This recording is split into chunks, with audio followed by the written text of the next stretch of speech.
नमस्कार, आप देख रहे हैं सत्य नेशन में सागर चौधरी और हमारे खास कार्यक्रम अंदर की बात में स्वागत है आपका। आज बात करेंगे देश में कोरोना को लेकर, जो महामारी लगातार बढ़ रही है कोरोना, उसको लेकर आज बात करेंगे। सबसे पहले हमारे अपील की, घर में रहिए, सुरक्षित रहिए, मास्क का उपयोग कीजिए और 2 गज की दूरी बना के रखिए।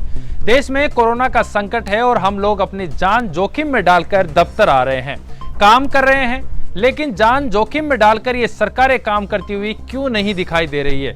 जान तो छोड़िए, ईमानदारी से भी क्या काम करती हुई आपको ये सरकारें दिखाई दे रही है? क्या सरकारें सड़क पर आपको नजर आ रही है? जिन सरकारों को चुनकर आपने भेजा है, क्या वो सरकार और जो मंत्री विधायक हैं, क्या वो आपके सहयोग के लिए तैयार हैं? क्योंकि जिस तरीके के हालात हैं, जिस तरीके का संकट इस वक्त दिखाई दे रहा है, उस संकट में इन सरकारों को सुपर एक्टिव मोड पर आ जाना चाहिए था। लेकिन हुआ क्या? इससे ठीक उल्टा हो रहा है। पता है सुपर एक्टिव मोड में कौन है? इस वक्त हमारे कोर्ट्स हैं, न्यायालय हैं, चाहे वो इलाहाबाद हाई कोर्ट हो, चाहे वो दिल्ली हाई कोर्ट हो, चाहे वो सर्वोच्च न्यायालय सुप्रीम कोर्ट हो। जैसा कि सुप्रीम कोर्ट में लगातार सुनवाई हुई, केंद्र सरकार को कड़ी फटकार भी लगाई गई, लेकिन रोज फटकार, इससे भी सरकारें बाज नहीं आ रही। कभी उनको हत्यारा कहा जा रहा है, कभी शुतुरमुर्ग कहा जा रहा है, कभी मूक दर्शक कहा जा रहा है। और इन सारी की सारी बातों के पीछे कोर्ट का भी दर्द है कि आप देश की जनता को इस तरीके से अकेला छोड़ नहीं सकते, मरने के लिए सड़कों पर नहीं छोड़ सकते। आपको बता दें कि मामला सामने आया था ऑक्सीजन की सप्लाई को लेकर। अब आज जो मेरा सवाल है वो थोड़ा इम्पोर्टेंट तो है ही, लेकिन उसके साथ ही बहुत लोगों को विचार करने के लिए एक मौका भी मिलेगा। सवाल यह है कि जब बार बार केंद्र सरकार और बाकी सरकारों को फटकार लगाई जा रही है, जब कोर्ट लगातार फटकार लगा रही है, क्या तभी सरकारें काम करने के लिए आगे आएगी? क्या जब तक कोर्ट सरकार को फटकार नहीं लगाएगी तब तक वो आगे नहीं आएंगे, काम ईमानदारी से नहीं करेंगे? और यकीन मानिए, सवाल सिर्फ यहां आकर ही नहीं रुक जाता है। सवाल यह है कि शुतुरमुर्ग, हत्यारा, नरसंहार, इन तमाम विश्लेषणों को सुनकर अब क्या सरकार जाग जाएगी? हालांकि लगातार सरकारें प्रयास तो कर रही है कि कोरोना पर काबू कैसे पाया जाए, लेकिन ये जो प्रयास है उनको और तेजी लाना जरूरी है।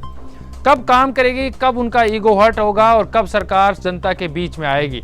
अब सवाल यह भी है कि केंद्र और राज्य की लड़ाई की कीमत जो है वो जनता क्यों भुगत रही है? और आज का सबसे बड़ा सवाल यह है कि जब ये सरकारें चुनाव के वक्त इस जनता के बीच में जाएगी, तो क्या जनता जो अपने बाप, अपनी माँ और अपनी बेटी, अपनी पत्नी, अपने रिश्तेदारों को खो रही है, वो क्या इनको फिर से वोट देगी? और ये सरकारें क्या उनसे वोट मांगते हुए मुंह दिखाने काबिल रहेगी?